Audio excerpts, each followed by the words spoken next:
आजकल एक चीज़ बड़ी भारी चर्चा में आ रही, राष्ट्रीय अंतर्राष्ट्रीय लव जिहाद की बात। जाने किसने ये नाम दे दिया। जिहाद की तो व्याख्या ही गलत हो जाती है। आदमी को भ्रमित कर रहे हैं तो जिहाद हो गया। जिहाद को वह इसलिए किताब कहा है कि जब कोई शांति से बैठे हुए लोगों पे आक्रमण करता है तो उससे जूझ जाना, ये जिहाद है। अब जिहाद का कर दिया है तो ये जो आज के कुछ नौजवान जो भटक गए हैं, इस्लाम के जानकार तो कहते हैं कि ज़बरदस्ती किसी को धर्म परिवर्तन करना ये तो कहीं ना क्रिश्चियनिटी में है ना इस्लाम में।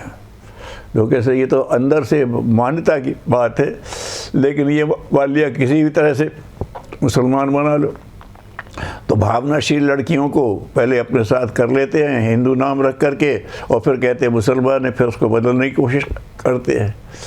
तो लोग कहते हैं उसके ये क्या करें। बहुत सीधी सी बात है। भारतीय नारियां अगर भारतीय संस्कृति को आधार बना लें तो कोई समस्या ही नहीं है। ये मौज मज़ा लेने के लिए नहीं होता है। संबंध किया जाता है। हमारे यहाँ तो ये कहते हैं धन्य गृहस्थ आश्रम। हम गृहस्थ आश्रम में प्रवेश करते हैं समाज को एक अच्छी संतति देने के लिए, अपने मौज मज़े के लिए नहीं है। तो जिसने हमें मौज मज़े का आकर्षण दे दिया हम उसके साथ जुड़ गए। ये है भटकाव का मुख्य रास्ता। लेकिन अगर वो होता तो समय आने पर हम देखेंगे, रख कर देखेंगे। तो ये उसका आधार है। एक तो ये लव जिहाद वाली एकदम सही है। इस्लाम पे भी एक तरह का गलत आक्षेप है। इस्लाम को भी बदनाम किया जा रहा है। और लड़कियों से कह रहा जाए तो ये नहीं है। तो इस्लाम के लोग इस्लाम के सूत्र नहीं मान रहे हैं, और ये सनातन धर्म से जुड़ी लड़कियां सनातन धर्म के सूत्र नहीं मान रही हैं। अगर दोनों अपने अपने सूत्रों पर आ जाएँ तो ये तो समस्या ही ख़त्म हो जाए। और तब कहा जाता उसे बताया जाए। हमने एक बहुत अच्छा वो सुना था, कोई था तो परेशानी में था, तो ये छुआछूत के नाम पर इस कुप्रथा के नाते लोगों ने उसकी मदद नहीं की। एक भला आदमी था मुसलमान, उसने उसकी मदद कर दी। वो निकल आया तो उसने कहा कि अब मैं तो इस्लाम कबूल करना चाहता हूँ।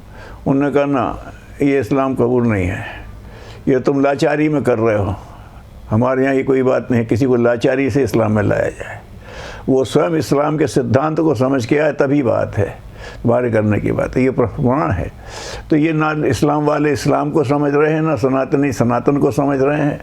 तो हम अगर सनातन धर्म की बेटियाँ अपने सनातन धर्म के उस पर चलें कि हम देखेंगे जब हमारी आयु होगी और हमारे बुज़ुर्गों के अनुभव से, हमारे अनुभव से उसमें कोई बात नहीं करता था। माता पिता भी देख लेते थे, लड़कियां स्वयं भी देख लेती थी, स्वयंवर वाला प्रकरण था।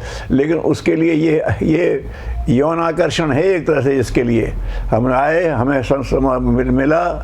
अगर ये बात आए कि हम तो पहले विधिवत विवाह करेंगे तब उसमें जाएंगे, तो पहले यौन आकर्षण में जाते हैं, फिर उनसे विवाह का, तब वो अपने आप को स्वरूप खोल देता है। तो ये देखा जाए तो सनातन और इस्लाम दोनों के सूत्रों का उल्लंघन हो रहा है। भगवान से यही प्रार्थना करें कि लोगों को समझ में आए और दोनों इसके बाहर निकलें। क्योंकि देखा जाए ये जो भ्रष्ट लोगों ने जो परिभाषा दे दी है, उसके यहाँ से अल्लाह ताला के यहाँ न्याय नहीं होने वाला है।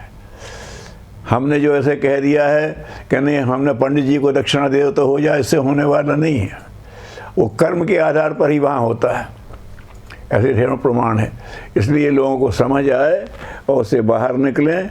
ना इस्लाम को बदनाम होने दिया जाए, ना सनातनी कन्याओं को भ्रष्ट होने दिया जाए। वो अपना समझ लें कि ये एक पवित्र संबंध है। उसको देख करके, समझ करके, इसके पीछे वही है कि ये समय से पूर्व अपने यौनाकर्षण में पड़ कर भटकते हैं। ये कहीं किसी भी धर्म, किसी भी संप्रदाय के हिसाब से ठीक नहीं है। इससे बाहर निकलना है तो अपने अपने धर्म संप्रदाय को ठीक से समझें और उसके लिए निष्ठापूर्वक आगे बढ़ें, तो ये समस्या हल हो जाएगी।